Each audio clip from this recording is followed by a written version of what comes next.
UFOs. Operation Trojan Horse, John A. Keel. We are on Chapter 14, Breakthrough. Hopefully, raised the wife with some books. My shoulder blades won't burn. And I also took some Mary Jane for my MS. Hopefully that will help. I don't know if how productive we'll be reading. But I'm not very good at reading anyways. Okay, here we go. Breakthrough. Within a year after I had launched my full-time UFO investigating effort in 1966, the phenomenon had zeroed in on me, just as it had done with the British newspaper editor Arthur Shuttlewood and so many others. My telephone ran amok with mysterious strangers calling day and night to deliver bizarre messages from the space people. When I was catapulted into a dreamlike fantasy world of demonology, I kept rendezvous with black Cadillacs on Long Island, and when I tried to pursue them, they would disappear impossibly on dead-end roads. Throughout 1967, I was called out in the middle of the night to go on silly wild goose chases and tried to effect rescues of troubled contactees. Luminous aerial objects seemed to follow me around like faithful dogs. The objects seemed to know where I was going and where I had been. I would check into a motel chosen at random, only to find that someone had made a reservation in my name, had even left a string of nonsensical phone call messages for me. I was plagued by impossible coincidences, and some of my closest friends in New York, none of whom was conversant with the phenomenon, began to report strange experiences on their own. Poltergeists erupted in their apartments. Ugly smells of hydrogen sulfide haunted them. One girl of my acquaintance suffered an inexplicable 2-hour mental blackout while she was sitting under a hairdryer alone in her own apartment. More than once I woke up in the middle of the night to find myself unable to move, with a huge dark apparition standing over me. For a time I questioned my own sanity. I kept profuse of notes and on a daily journal, which I now reads like something from a pen of the Edgar Allan Poe or H.P. Lovecraft. Previously to all this, I was a typical hard-boiled skeptic. I sneered at the occult. I had once published a book, Jadoo,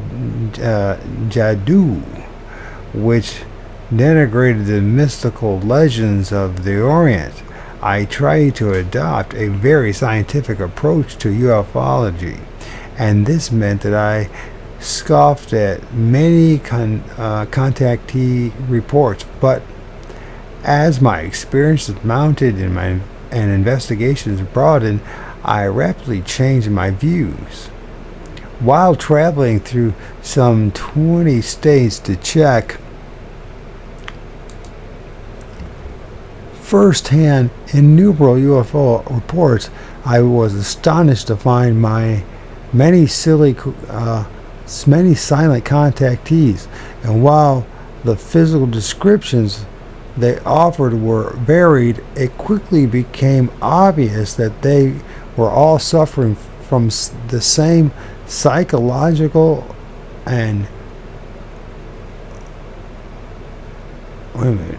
physiological and psychological symptoms.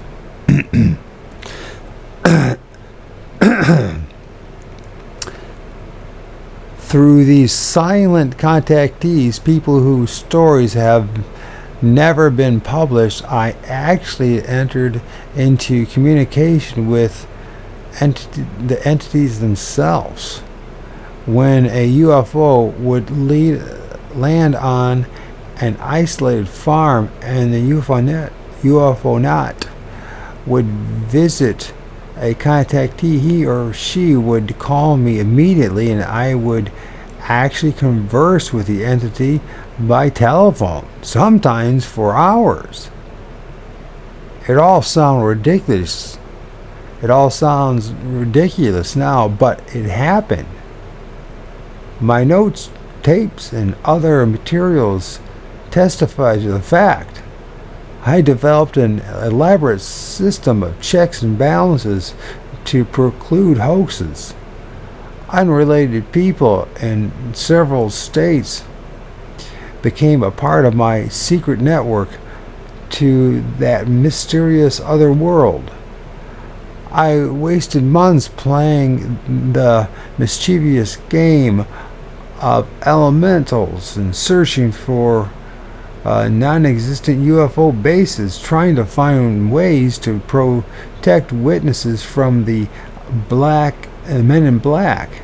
Poltergeist manifestations seemed to break out wherever I went. It was difficult to judge what I was unwittingly creating these situations in some manner, or whether they were entirely independent of my mind. Now, in retrospect, I can see that was actually taking place. The phenomenon was slowly introducing me to aspects I had never even considered before. I was being led step by step from skepticism to belief to, incredibly, disbelief.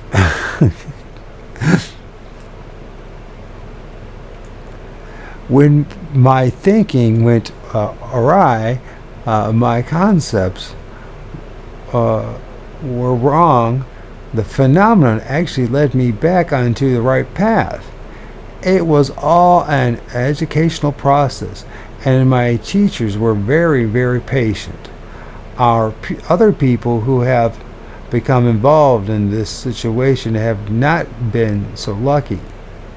They settle upon or accepted a single frame of reference and were quickly engulfed in disaster.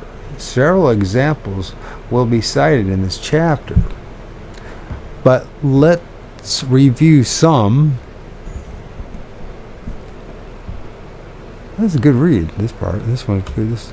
Some of the game playing first. In May of 1967, the entities promised to silent contactees that a big power failure could be expected. On June 4th, 1967, the Arab-Israeli Six-Day War broke out in the Middle East. Early the next morning, on June 5th, a massive power failure occurred in 4 states in the northeastern United States. Throughout that month, the contactees were warned that an even bigger power failure was due. It would be nationwide in scope and would last for 3 days, and the entities promised and would be followed by natural catastrophes in July. New York City, this sounds just like being Christian, my God. New York City was scheduled to slide into the ocean on July 2nd, and contactees did not broadcast these dire predictions. Yet, rumors snowballed, and by mid-June, nearly all of the hardware stores and the flag areas had sold out of their supplies of candles and flashlights. Late that May, and UFO entities had also declared that Pope Paul would visit Turkey in the coming months and would be bloodily assassinated, and that this would be precipitated, would precipitate the blackout and the disaster. Weeks later, the Vatican suddenly announced that Pope Paul was indeed planning to visit Turkey in July. Panic prevailed in the secret contactee circle. I was astonished when I discovered that the same rumors were also sweeping New York's hippie community. People began phoning me late in June to ask me where I was going on July 2nd. I was not going anywhere. I refused to join the exodus. Manhattan did not sink into the sea. Other predictions received that month began to come true to a wait a minute. Other predictions received that month began to come true right on the nose. However, they were predicted plane crashes. A jet airliner collided with a private plane over Henderson, North Carolina, killing among others J.T. McNaughton, who had just been appointed the U.S. Secretary of Navy, and the next day, January 2nd, an identical accident occurred in Brazil, killing some leading Brazilian politicos. I started to get nervous. What astonished me most was that these predictions were coming in from a wide variety of sources. Trance mediums and automatic writers in touch with the spirit world were coming up with the same things of the UFO contactees. Often the prophecies were phrased identically in different sections of the country. Even when they failed to come off, we still could not overlook this peculiar set of correlative factors. So convincing was the demonstrations that I finally packed up my equipment, rented a car, and drove out to the flap area near Melville, Long Island, to wait the assassination and the blackout. Just before I left Manhattan, I stopped in a local delicatessen and bought 3 quarts of distilled water. I figured that a 3-day power failure would certainly be accompanied by water shortage.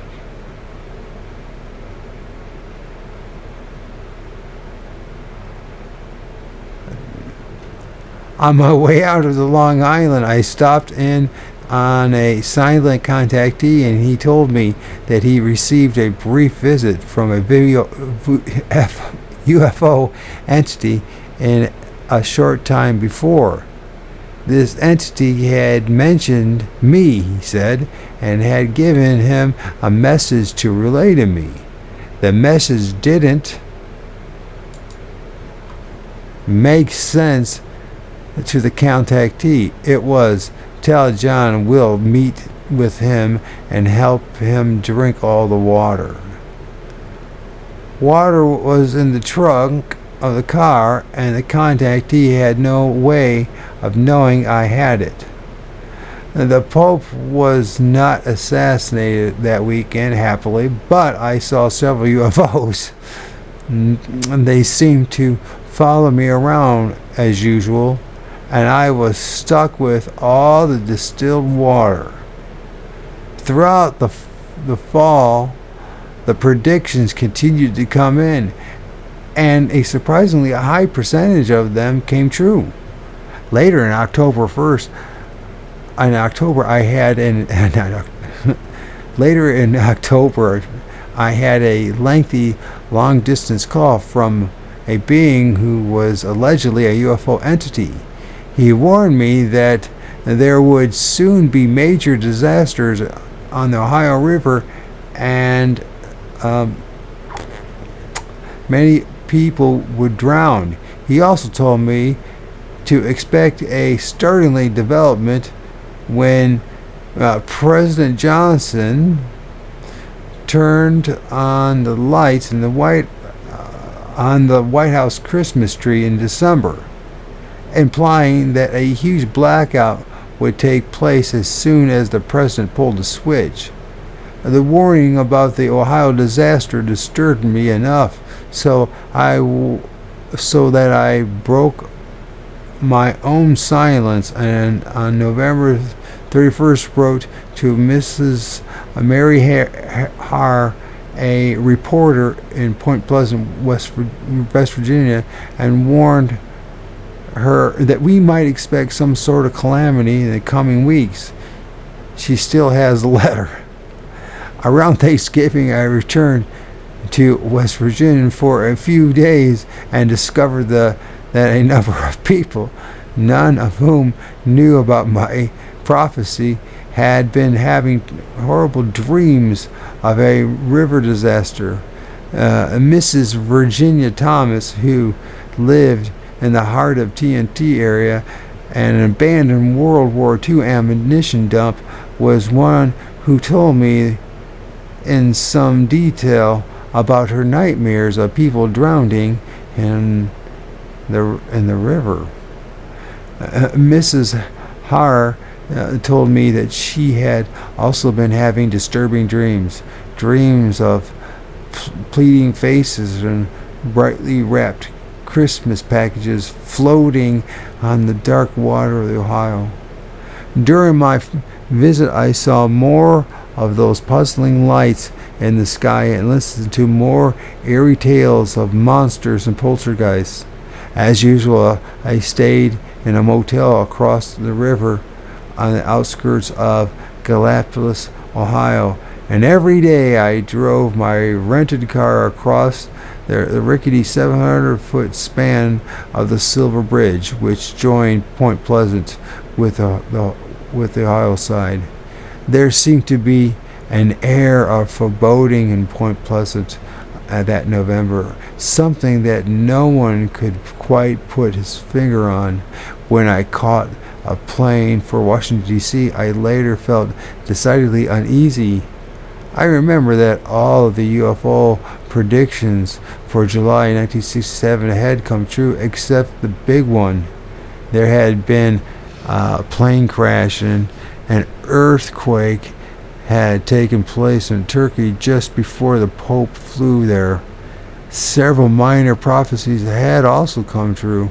Now in December I had a long list to check of. In October, I had been told that the Hopi and Navajo Indians will make headlines shortly before Christmas.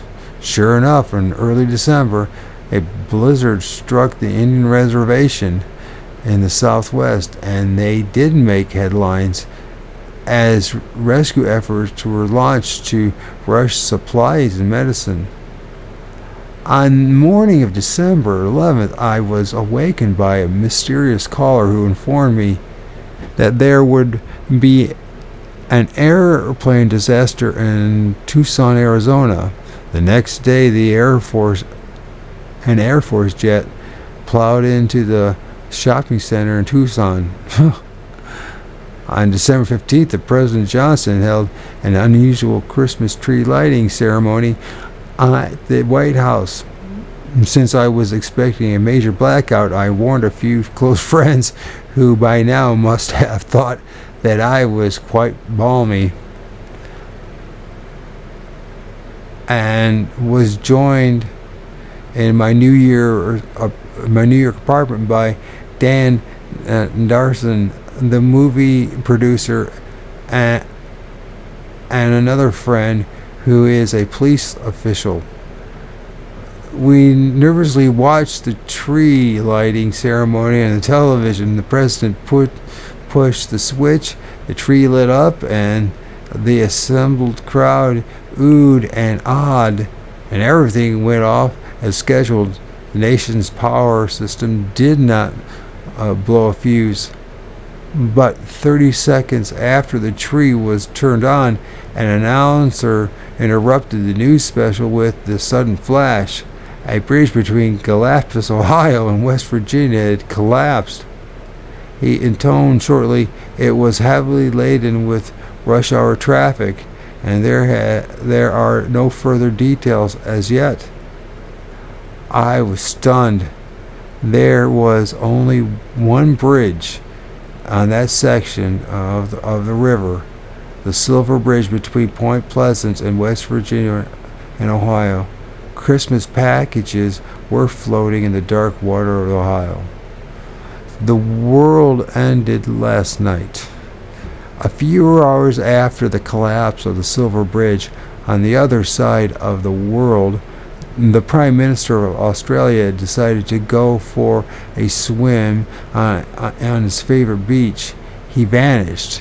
His body was never washed ashore, and the elementals had predicted this. In the Soviet Union, a series of explosions rocked Moscow that weekend. An apartment house blew up, and a few blocks away, an automobile belonging to an American newspaperman also exploded into small pieces. There was no one near it at the time. Another prediction come true.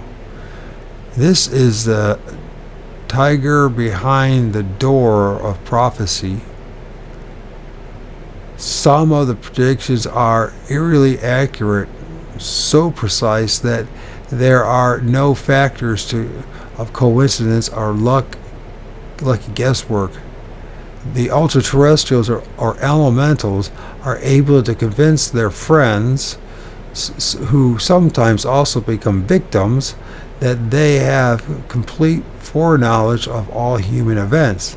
Then, when these people are totally sold, the ultra-terrestrials introduce a joker into the deck. They had me buying distilled water and fleeing Long Island in the summer of 1967, fully convinced that the Pope was going to be assassinated and that a worldwide blackout was going to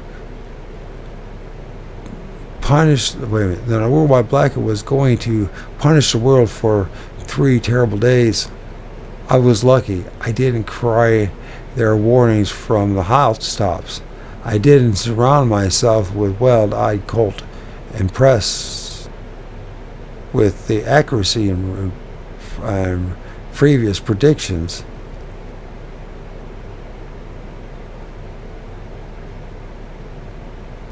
Others haven't been so lucky. Dr. Charles A. Laughead, it's almost like Laughead, a MB of the staff of Michigan State University in Lansing, Michigan, started communicating with assorted entities from outer space in 1954, largely through trance mediums who served as instruments from Ashtar and his cronies from the Great Intergalactic Council in the sky. A number of minor prophecies were passed along, and as usual, they all came true on the nose. Then Ashtar tossed in his bombshell. The world was going to end on December 21st, 1954. He announced convincingly. He spelled out the exact nature of the cataclysm. North America was going to split in two, and the Atlantic Ocean would sink in and the Atlantic coast would sink into the sea. France, England, and Russia were also slated for a watery grave. However, all was not lost. A few chosen people would be rescued by the spaceship. Naturally, Dr. Laffed and his friends were among the selected group. Having been impressed by the validity of the earlier predictions of the entities, Dr. Levhead took this one most seriously and made a sober declaration to the press on December 1st, 1954. He and a group of his fellow believers clustered together in a garden to await rescue.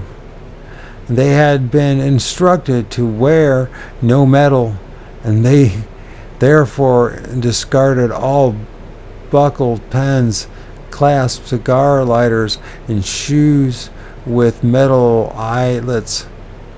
Then they waited and waited.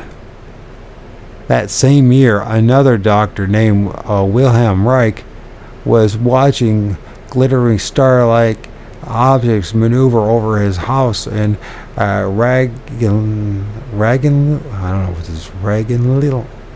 Maine.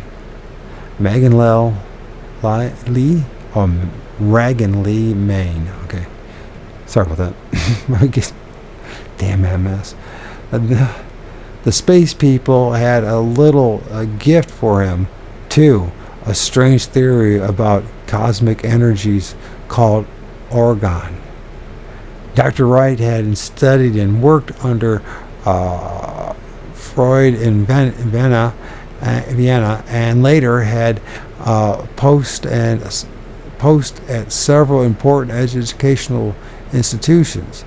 He was a brilliant, highly educated man, but somehow he became convinced that orgone was the vital life force of the universe, and that it even powered the UFOs that were floating, flooding the world's skies in 1954. His colleagues and the Food and Drug Administration viewed his theories with some dismay. He was drummed out of the medical ranks and hauled into court and tried and jailed. He died in prison 8 months later, a broken man still convinced that he had unlocked the great cosmic secret. 2 years earlier, in that grand UFO year of 1952, two men were driving through the mountains near Pará, Brazil, in the state of São Paulo. I don't know how to pronounce it. When they encountered 5 saucer-shaped objects hovering in the air. Later, one of these men, Aladindo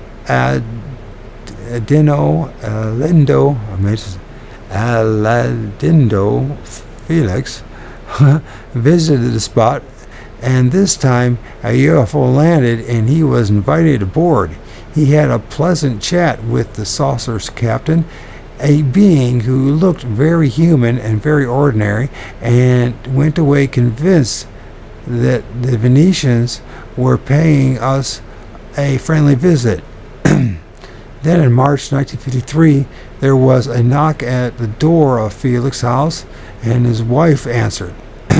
She reported that there was a priest asking him, since Felix was an atheist at the time. He was a bit surprised. He was even more surprised when he had walked out to meet the man. It was his old friend, the flying saucer pilot, now turned out in a cashmere suit, a white shirt with a stiff collar, and a neat blue tie. This was the first of a long series of visits during which the two men discussed flying saucers and their mechanics and the state of the universe at large. Mr. Felix kept careful notes of these conversations and later put them into an interesting little book titled My Contact with Flying Saucers, under the pseudonym Dino Craspidon. I guess it's Craspidon. It was the first published in 1959 and was largely dismissed as just another piece of crackpot literature. However, a careful reading reveals a thorough knowledge of both theology and science, and many of the ideas and phrases found only in most obscure occult and contactee literature appeared here.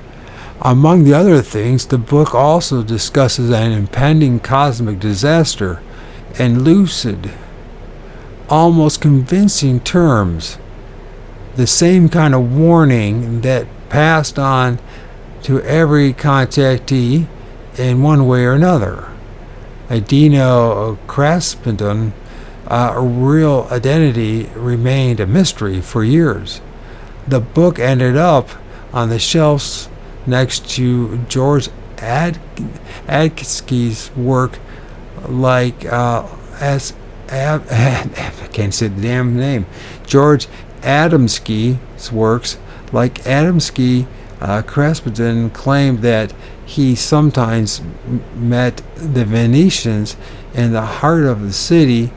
One such meeting taking place at a railroad station in Sao Paulo. Then in 1956, Dino Craspington surfaced as the self-styled prophet named Alandino Felix. He warned of a disaster about to take place in Rio de Janeiro. Sure enough, floods and landslides struck that month, killing 600. In 1966, he warned that a Russian cosmonaut would soon die. And in the fall of 1967, he appeared on television in Brazil to soberly discuss the forthcoming assassination in the United States, naming Martin Luther King and Senator Robert Kennedy. The startling accuracy of his major and minor predictions impressed many people, of course, when he started predicting on the outbreaks of violence and bombings and murders in Brazil in 1968. No one was too surprised.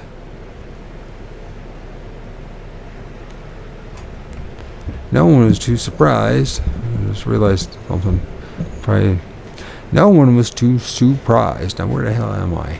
When waves of strange terrorist attacks actually began. Police stations and public buildings in Sao Paulo were dynamited. There was a wave of bank robberies, and an armed payroll train was heisted. The Brazilian police worked overtime, soon rounded up 18 members of a gang.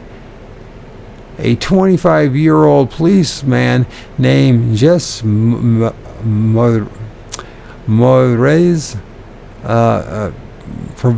proved to be the gang's bomb expert. They had blown up 2nd Army headquarters, a major newspaper, and even the American consulate.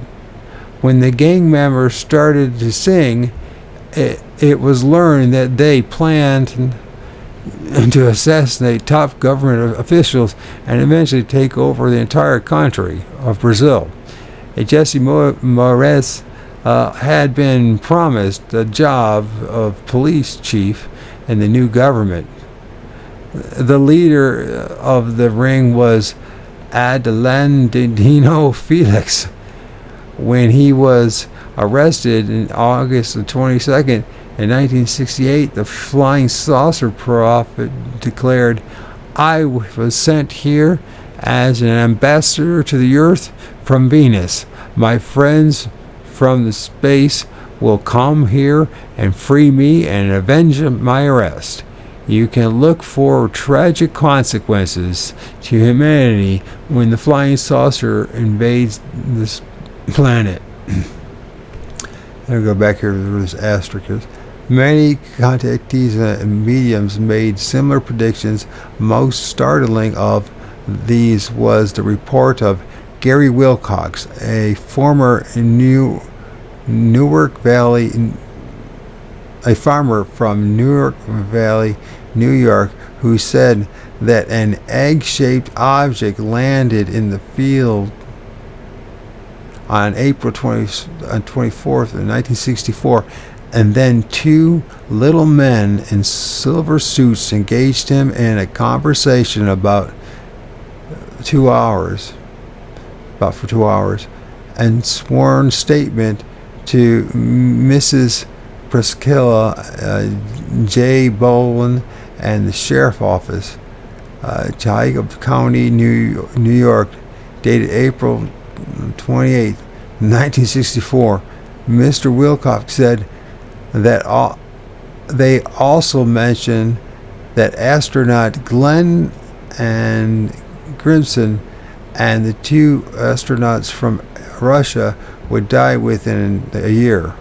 Virgil Grissom died 3 years later in a tragic Apollo fire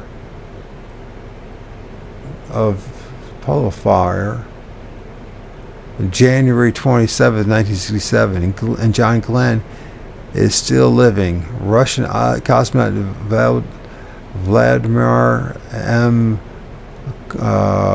Komarin, I can't read that. Komarin, something like that, I don't know. Whatever the hell it is. Became the first man to die in space on April 24th, 1967, exactly 3 years after Wilcox encountered cosmonaut Yuri Gagarin, I guess, was killed in a plane crash in 1968, and he was the first human being to enter space. Okay. Once again, the classic proven patterns had occurred. Another human being had been engulfed in the ultra-terrestrials and led down the road to ruin. There's no clinical psychiatric explanation for these cases. These men, it had happened to a woman too, experienced a succession of convincing events with flying saucers and the U-2s. And then they were smothered with promises and ideas which destroyed them. In the fall of 1967, when Dino Caspendon was publicly issuing his uncanny predictions in Brazil, another group was battening out the hatches in Denmark, preparing for the end of the world. A man named Con Weekings began receiving telepathic flashes in May 1967, including a number of improvised prophecies which came true. Impressive prophecies which came true.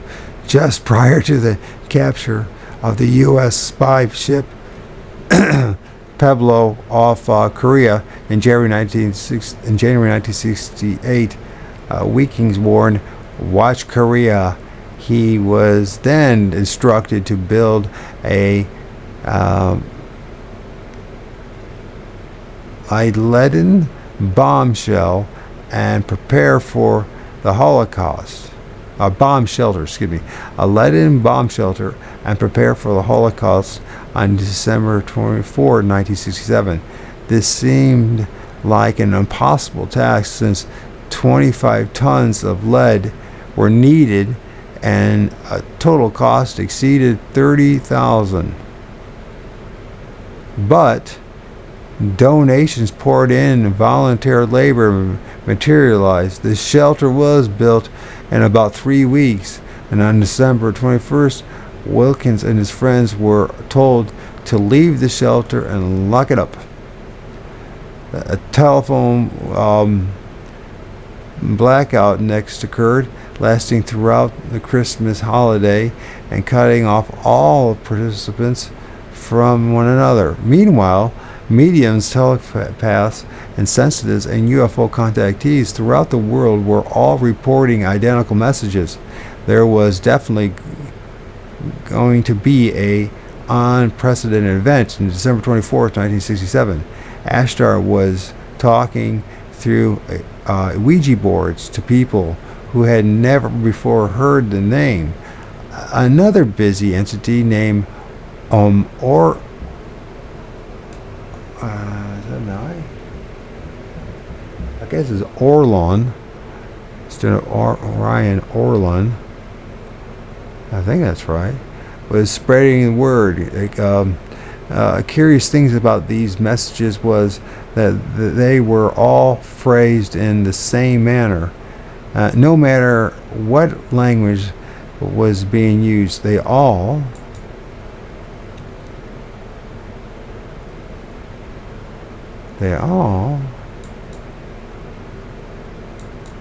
what? Whatever. Oh my gosh. No. Ah, shit. That's really bad print in this one. Carry the same morning, people were reporting strange dreams that December, dreams involving symbols of Christmas, such as Christmas cards scattered through a room, and there were also reports of dead telephones and glowing entities prowling through the bedrooms and homes. Many of these messages, dreams, and prophecies were collected together by a British organization calling itself Universal Links. The stage was set for doomsday. Thousands, perhaps even millions of people had been warned. At that time, I didn't know of the Universal Links or many of these predictions, but that Christmas week I received one of those strange phone calls that had become my part of life. At midnight on December 24th, I was told a great light would appear in the sky, and then various contactees began to report to me from all over the country, all with the same message. Christmas Eve is going to be it.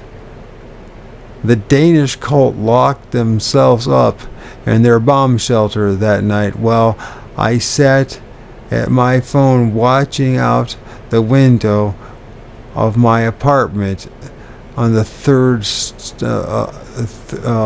on 33rd Street in New York City. I had a good view of the sky. After the imaginary crisis had passed, the American wire service finally carried stories about the I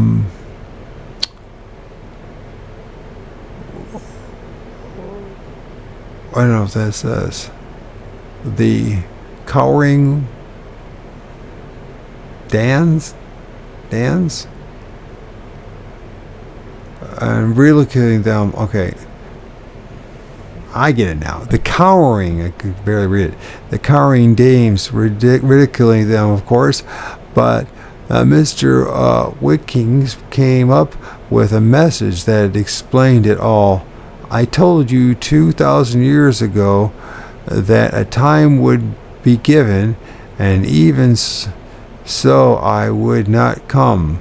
If I had read the Bible a little more carefully, if you would have read your Bible a little more carefully, I would not come. Carefully, you would have borne in mind the story of the bridegroom who did not come at the time he was expected.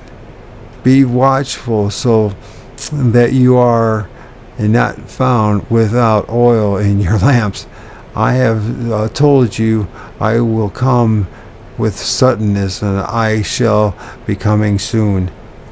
It was all a dry run. Actually, it was a rather impressive sequence of events, and it really proved something very important. Many predictions of the December 24th disaster had been documented well in advance of the date. These messages came through in many different countries from people who had no knowledge or communication with one another. The UFO contactees received the same identical messages as the trance mediums, communing with spirits. A link had been established. It was now clear, to me anyway, that all of these people were tuned into a central source. My earlier speculations seemed true. The UFO entities and spirit entities were part of the same gigantic system. So more pieces of this tremendous puzzle were falling into place. A long series of events had apparently been staged to warn us of that trigger behind the door. Behind that trigger behind the door. Some of the entities were evil liars. They had ruined the lives of many by producing proof which led to false beliefs and irresponsible actions. Carspendon, Dr. Lufford, and Kun Weekings, whatever his name is, had become victims in this enormous game. There were so many others. One night in the early 1960s, exactly date undetermined, a young man named Fred Evans was out driving with his girlfriend when a glowing saucer-shaped object silently soared out of the night sky and buzzed their car. This marked the beginning of Mr. Evans' research into UFOs and astrology. By 1967, he had installed himself as a prophet and was predicting major black uprisings. He is a Negro. This was written 57 years ago. In the spring of 1968, Fred Edmund Evans moved into Cleveland, Ohio, and opened a storefront with a sign over the door declaring it to be the new Libya. Then, on the night of July 23rd, 1968, rioting broke out in Cleveland. Snipers dressed in African clothing killed 10 and wounded 19. Before the police brought the situation under control, the leader of the ring was well equipped and well organized. Snipers was Fred Ahmed Evans. Another UFO prophet had gone wrong. In California, a man named Alan Nunnan claims to have experienced still another variation of this peculiar mind-warping phenomena. Soon after his discharge from the Army following World War II, Nunnan went to work for a company hauling outdoor billboards. One day he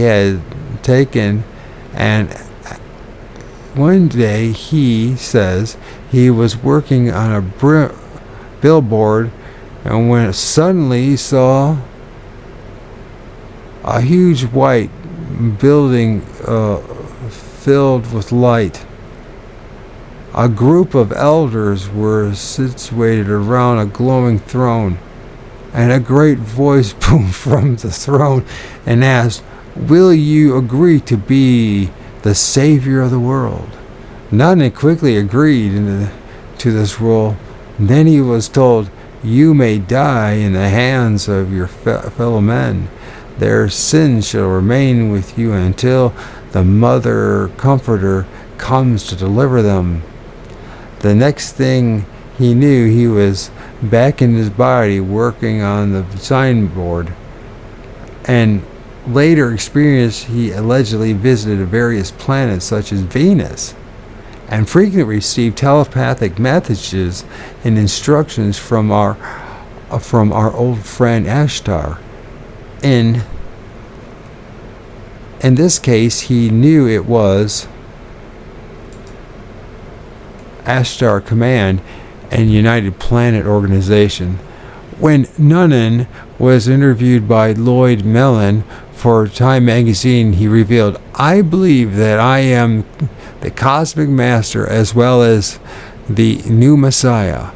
I believe that millions of years ago, when this planet was young, I was chosen to come to Earth and bring with me a space command. The space command flies in out of the Earth, and and there are great openings at each pole of the Earth, and what we call the northern lights is only the great central sun shining out of these openings.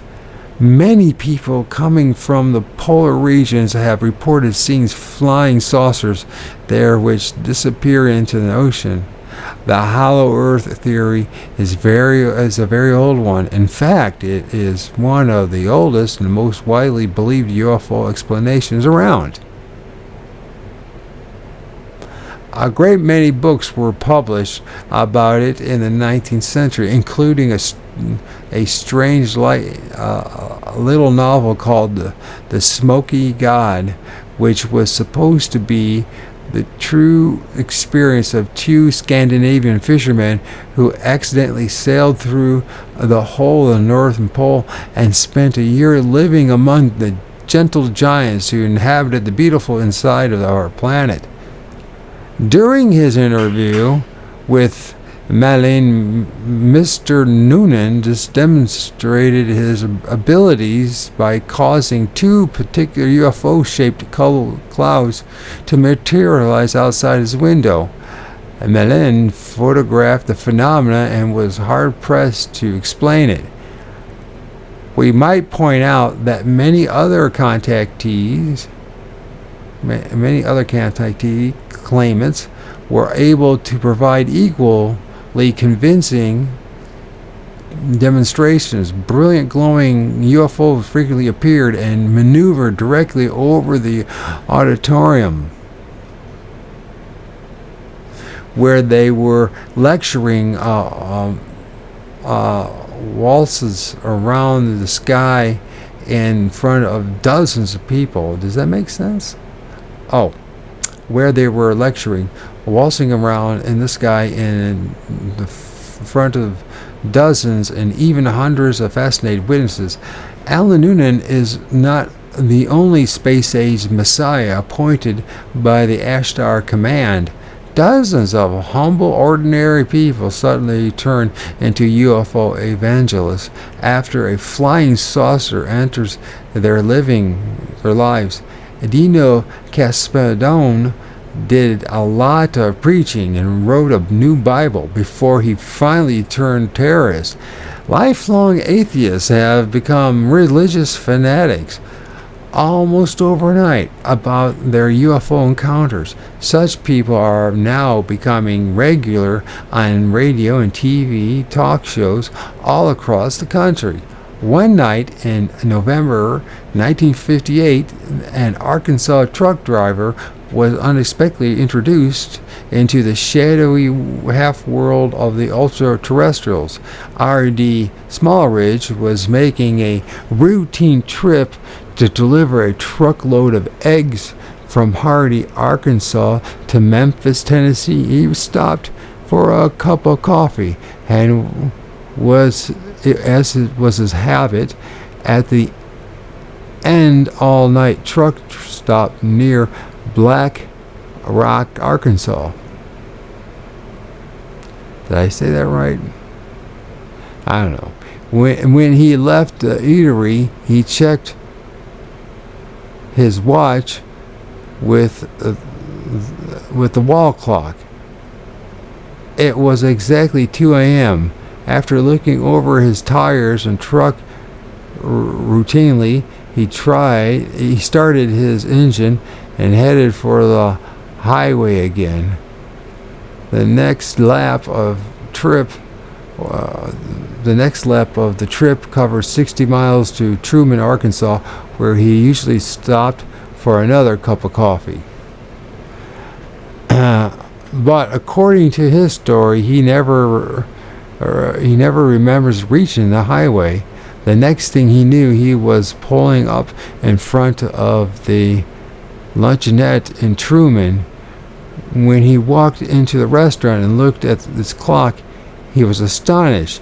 It was 2:15 a.m. He had traveled 60 miles in 8 minutes, he declared. This trip normally requires changing highways from Route 63 to Route 67 and passing over the state weight scale near Jonesburg. He could not remember doing anything of these. Somehow he had traveled 450 miles per hour between Black Rock and Truman. A wide variety of strange and inexplicable events engulfed Mr. Smallridge after this. Eventually he gave up truck driving and became a minister and traveling about the country and preaching. December 1967 found him in California. Late one night, he put aside the book he was reading and strolled over to the clock on the mantel in the home where he was staying. It was exactly 12:05 a.m. Suddenly, he swears, a bright blue light materialized and drifted toward him.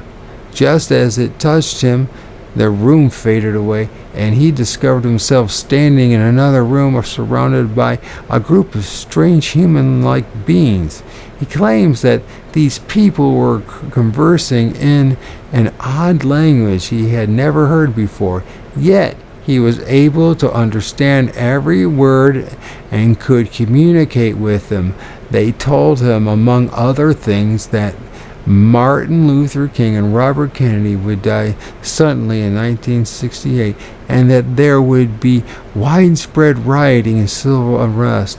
After about 2 hours of this, Smallridge was instantly transferred back to the California living room. He was still standing in front of the clock. It was still 12:05 a.m. Here once again we have a case which can be easily dismissed as too absurd for consideration. But believe it or not, there is nothing exceptional about Mr. Smallridge's claims. Similar incidents are being reported from all over the world because they are so outlandish. They are rarely well publicized. The strange language mentioned by Smallridge turns up again and again in these stories. It seems to be directly related with the well-known religious phenomena of speaking in tongues. Something whole congregations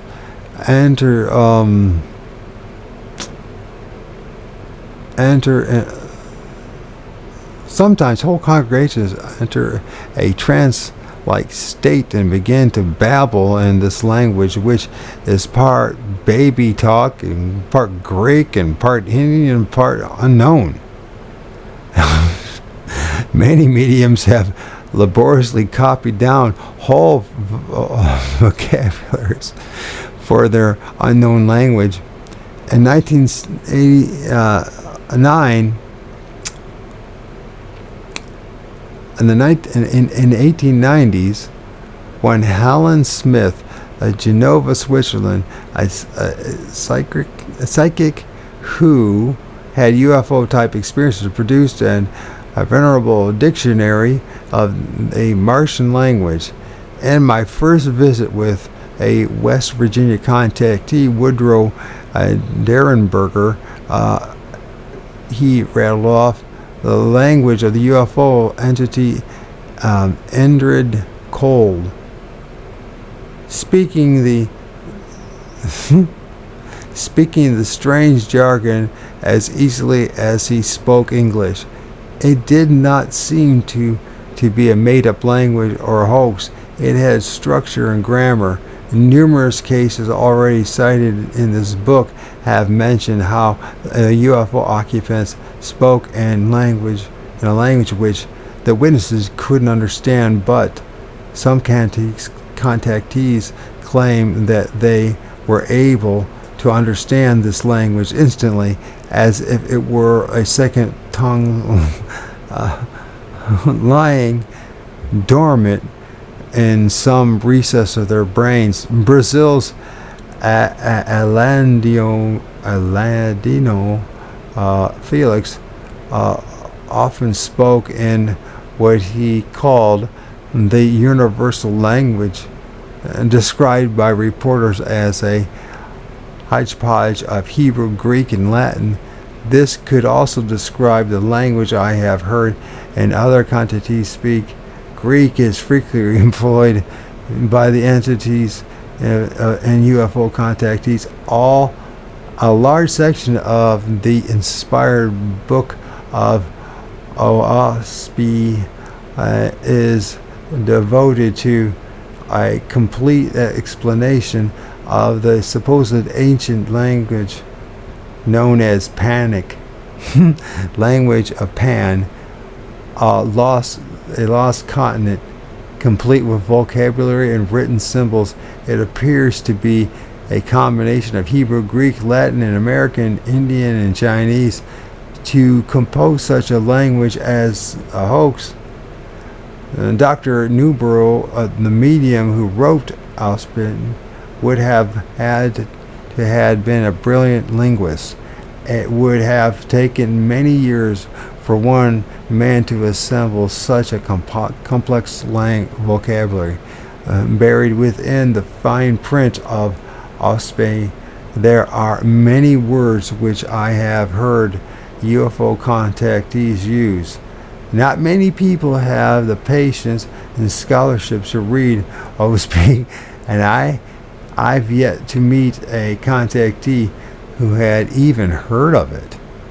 So here we have another piece of the neglected evidence, the actual language of the UFOs.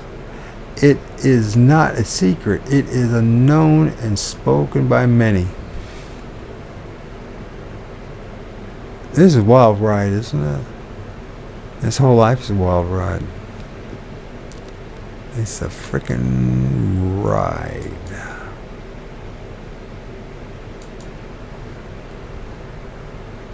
I'm having fun reading chapter 14, that's for sure.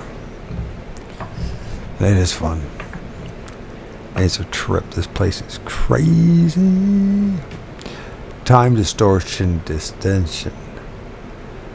Small ridge suddenly transferred across 60 miles of earthly space might have been caused by a phenomenon known as apporting in occult lore and teleportation in science fiction. There are many documented instances in which objects and human beings have been transported instantaneously over great distances by some unnatural force which defies explanation. These forces seem to operate outside of man-made boundaries of time and space. In theory, such events could be caused by converting the energy of atoms into, converting the energies of atoms into a transmittable beam and projecting that beam to a distant point with the speed of light, and the reconstructing to the original atoms. Some scientists think this may eventually be a feasible process for our advancing technology, but someone else has been doing it for centuries. Early in May of 1966, Dr. Gerardo Vidal and his wife got into their car, and Puget 403 at Cosmos, Argentina, to drive to town and Mayapu, some 150 kilometers to the south. They traveled along the National Route 2, following a car carrying two friends who were heading for Mapu to visit relatives. When they reached Mapu, they found the Vatels were not behind them. They turned around and retraced their route, expecting to find Valdez changing a tire or laboring over the motor, but Dr. and Mrs. Valdez were gone. 2 days later, the Rapellini family in Mapu received a phone call from the Argentine consulate in Mexico City, 6,400 kilometers away. It was Dr. Vidal, and his incredible story later made headlines in the newspapers in Buenos Aires and Cordoba. He and his wife had just left the suburbs of Cascumuz, he reported later, when a dense fog suddenly appeared in front of them and enveloped their car. The next 48 hours were a total blackout. They woke up still in the car parked on a unfamiliar side road. Both had a pain in the back of their necks, but were otherwise unhurt. Dr. Vidal got out of his car and inspected it, finding that it was badly scorched, as if a blowtorch had been applied to its surface. He started driving through the strange scenery and searching for a sign or landmark, and when they saw people by the road, they stopped and asked for directions and were dumbfounded to learn that they were in Mexico. Their watches had stopped, but they had quickly learned that 2 days had somehow passed since they first started out in Cascomus. They drove to the Argentinian consulate in Mexico City and told their story to amazed officials. Consul Senior Rafael Lopez Pellegrini advised them to keep quiet while the investigation was held. Their car was shipped off to the United States for examination. No information on whom it was sent to, and later they were given a replacement of the same make. Dr.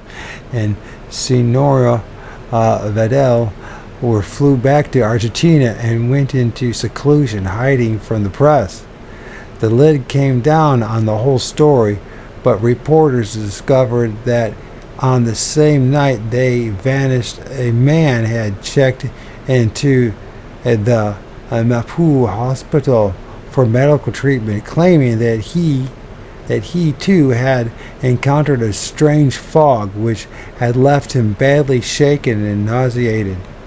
All these incidents took place in the vicinity of Bahia Blanca, where an Argentine businessman had undergone a similar experience in 1959. Several of the better UFO books of the 1950s recount other cases in which human beings were suddenly transported through space and time involuntarily. Time lapses and inexplicable periods of total amnesia are a key aspect in the UFO phenomena. I have now reviewed well over 100 reports in which witnesses have lost from 5 minutes to several hours immediately after sighting an unidentified flying object. In nearly every case, these people were riding in vehicles at the time. Almost all contactees claimants experienced blackouts. Some suffer one or more such blackouts or fainting spells months or even years before they finally seem to undergo the direct contact with a grounded UFO. There does not appear to be a verifiable medical cause for the unusual effect, nor does it seem to have a physical foundation. In Noonan and Smallridge, we have astral projection and classic examples of instantaneous experience. The body remains apparently in a fixed position in front of the billboard or California clock, while the mind takes a trip of sorts.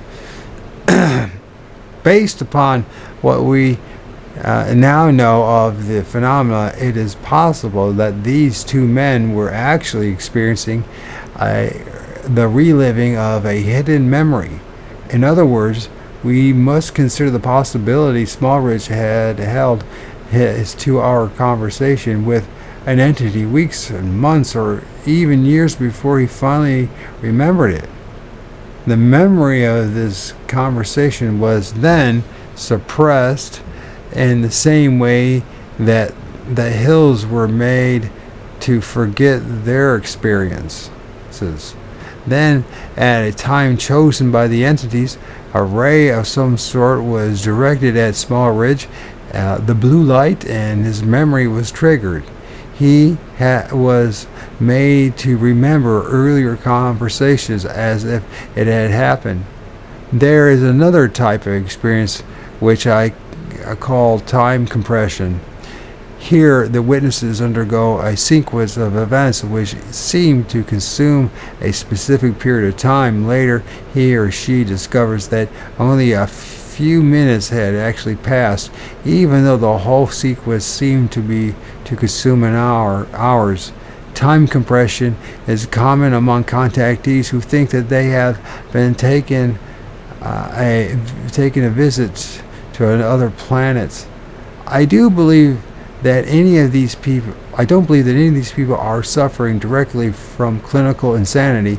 Rather, the evidence seems to indicate that their minds are manipulated by an exterior influence, and that sometimes their intelligence are unable to digest the information they are given, and their emotional structure is unable to retain its stability in the face of these experiences. Some of these people crack up under the strain, or at best, they greatly misinterpret their events.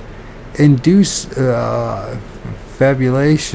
confabulations produces memories of experiences which are convincingly real. A chain of reactions of emotional responses creates irrational fanaticism. These people abandon their jobs and devote all their time and thoughts to spreading the gospel of the space people. Their family relationships disintegrate because all of their energies are channeled into one direction. They become martyrs to their cause. To be it an imminent arrival of a big brothers or the second coming of Christ, or as in the case of the run-of-the-mill hardcore UFO enthusiasts trying to convince the world that flying saucers are real and are extraterrestrial. What all these really means is that this really means is that someone or something actually has the power to completely possess and control human mind. Human beings can be manipulated through this power and used for both good or evil purposes. We have no way of knowing how many human beings throughout the world may have been possessed in this manner, since they would have absolutely no memory undergoing the experience, and so we have no way of determining who among us has strange and sinister programs lying dormant in the dark corners of his mind. Suppose the plan is to possess billions of people,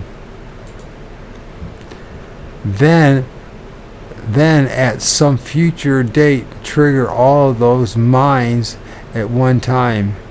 Would we suddenly have a world of saints, or would we have a world of armed maniacs shooting at one another from bell towers? And that's the end of chapter 14. That was a good read. It does make you think about what's really going on with the mind and the psychology, and if there is such a thing as possession, doesn't it? Breakthrough. The Breakthrough is the name of that chapter.